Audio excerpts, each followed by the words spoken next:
Ben, this was it actually filmed in a prison, or the real prison that it was? Yeah, set we in? filmed scenes in actually at Clinton Correctional in the yard, the North Yard there, which is this huge. It's almost like a little Roman amphitheater built into the side of the mountain. And then we filmed outside of that prison. Then we went down to Pittsburgh and we shot in a real prison in Pittsburgh. The environments for the actors, when you have this much work to.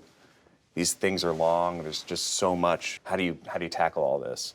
And you have to kind of break it down, I think, just scene by scene, and take the pressure off of like, we're gonna, tell this whole long story, just do it bit by bit. Having to shoot it like a movie, it's literally block shooting. So you're shooting everything that happens in one location for 6 episodes. It's confusing for the production people, but I think even harder for the actors, because they have to place themselves where they are in the story.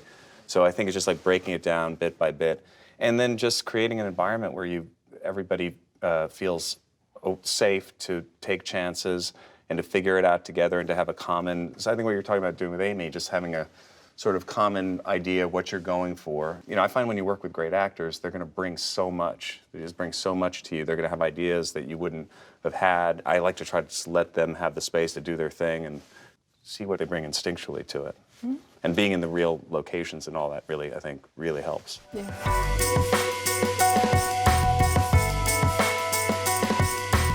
All of these projects are so ambitious. Tell me about the biggest fight you had to get what you needed.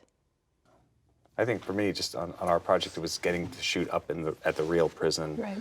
Because, for budget, it's just always hard to go sometimes to the actual places. And for us to have access to the prison, it was in such a unique location, nestled in the side of the Adirondack Mountains, it was almost impossible to recreate. And it was part of the story because these guys escaped and they went out into the mountains. So as we were literally 6 weeks away from shooting and we didn't have a location secured to be able to shoot up there. And so when we finally got that was the biggest fight. Besides, there's always budget, discussions, but to be able to have access to that place and then for them to cooperate with us. And then they gave us, we were allowed to go inside the prison, and then to have people who worked at the prison be technical advisors was just, to me, was the most valuable thing. Did you learn anything new about sort of the prison environment that was sort of an interesting wake-up call? I learned from 13th a lot, that how bad it is, and to experience it for real, to feel the heaviness of it, to me, was the biggest thing, I think. Sometimes the tone of something you're making, you don't know what it's going to be until you're doing it. I don't know, like Adam, I feel like you kind of create tone in such an amazing way.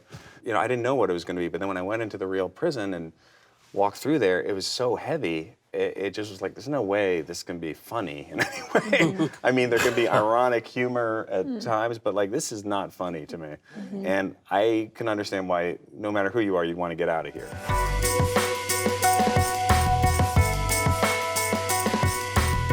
I know you've brought Storm Reed on a few projects now. What is it about certain actors that creates that? You just get to a place where it's a nod of the head, or you just can say, and they know what you're talking about. That kind of thing becomes really comfortable and allows you to think about a lot of other things as opposed to having to kind of mold so carefully. And it takes a little time sometimes if you don't know the actors. And we had an episode where we were doing like single shots, and it was like the seventh or 8th day of shooting, and it was like a long scene where they've escaped and they come out of the manhole, and it was like, the whole scene was in one shot. And I remember Benecio coming and go, you're going to do coverage, right? I'm like, I don't think we're going to do coverage. And he's like, well, really? Because I think maybe you should do some coverage. And I was like, well, I think the whole episode is going to have these single shots. And we had just started working together, and I could understand as an actor, because I remember doing a scene in Royal Tenenbaums with Wes Anderson where he did a single shot, and I was in it at the end of the shot, and it was this emotional moment, and all I kept asking him, like, you're going to do coverage, right? And he kept on saying, yeah, we're going to do coverage, and he never did coverage. We did a number of takes, and we did it until he felt like he felt good about it, because I wanted to make sure always that they walk away feeling good. But then you also have to kind of let them know, I think we're going to go for this on this thing, because you have to make those choices. You did coverage, though, right? Hi, I'm Ben Stiller. I'm Ava DuVernay. I'm Patty Jenkins. I'm Adam McKay. Thank you for watching. Thanks for watching The Hollywood Reporter. The Hollywood Reporter. The Hollywood Reporter Roundtables. Roundtable on YouTube. On YouTube. On YouTube.